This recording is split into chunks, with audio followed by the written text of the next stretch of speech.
They say monsters are born. But the truth? Monsters are made. And nowhere is that more true than inside a cage of concrete and steel.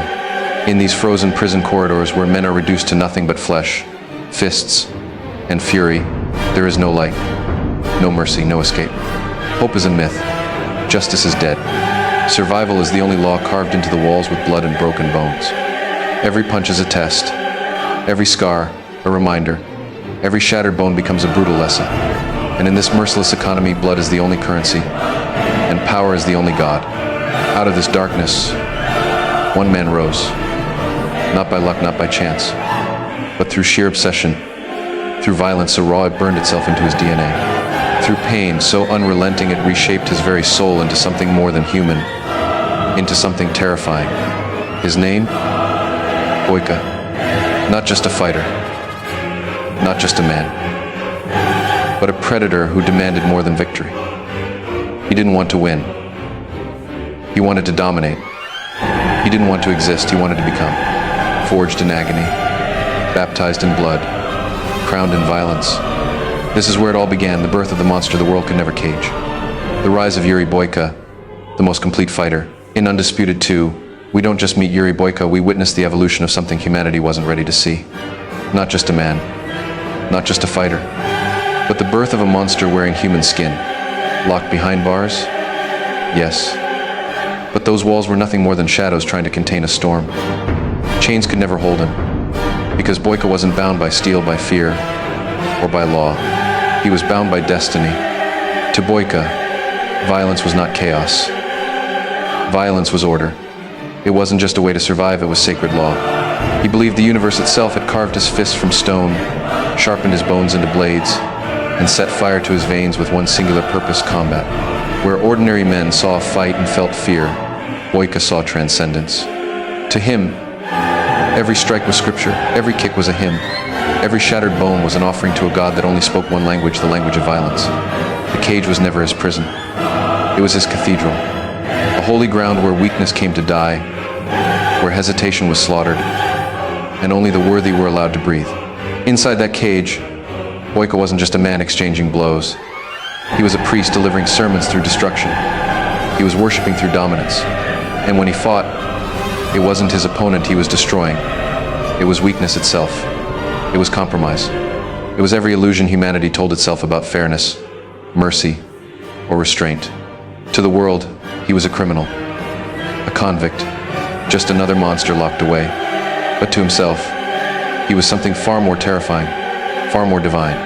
He was God's most complete fighter, a predator not born to survive, but born to dominate.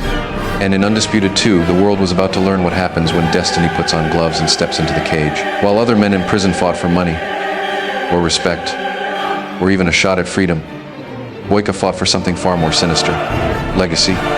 Every punch was scripture. Every bone he shattered was a verse in the gospel of his own myth.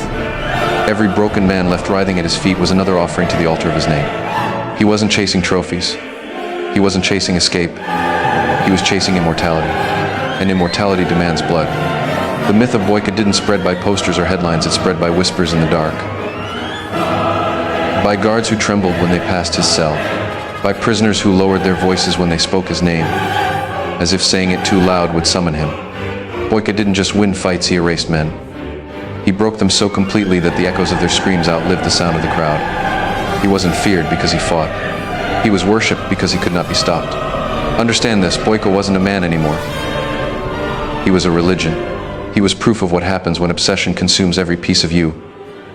Your body, your soul, your sanity, and forges it all into one single, unbreakable weapon. And in that pit, under the sweat, the blood, and the flickering shadows, every fighter understood one horrifying truth. You don't fight Boyka to win. You fight Boyka to survive. But behind all that dominance was something darker. Something no man could tame. Boyka wasn't just a fighter anymore. He was mutating, rotting, rebuilding. Piece by piece, he was shedding his skin. Every drop of sweat was not wasted. It was fuel poured into the fire. Every scar wasn't damage. It was scripture carved into his flesh, a holy text of pain and survival. Every scream from his opponents wasn't noise, it was music, a symphony that fed his hunger, Understand this. He didn't sharpen his body for applause. He wasn't training for glory. He was sculpting himself into a weapon, a living blade, honed by pain, a storm with no mercy, no pause, no weakness. And with every shattered bone he left behind, with every fighter gasping for air in the dirt, Boyka wasn't losing himself. He was finding himself. Because here's the truth no one dares admit. If you want to become unbreakable, a part of you has to die. The soft part, the weak part, the human part. And piece by piece, Boyka buried that man. In his place rose something else. Something the world wasn't ready for. Not a fighter. Not a man. A monster. A monster no cage could hold. A monster that didn't fight for medals or pride. He fought to prove a single truth. That he was the most complete fighter the world had ever seen. And understand this. What you just witnessed, this wasn't the peak. This wasn't the legend. This was only the first roar of a beast too savage to be chained. Every bone he shattered, every scream he ripped from his victims, every drop of blood that stained the floor, wasn't just violence, it was prophecy. The prophecy of a monster that was still evolving. Boyka wasn't born in that prison.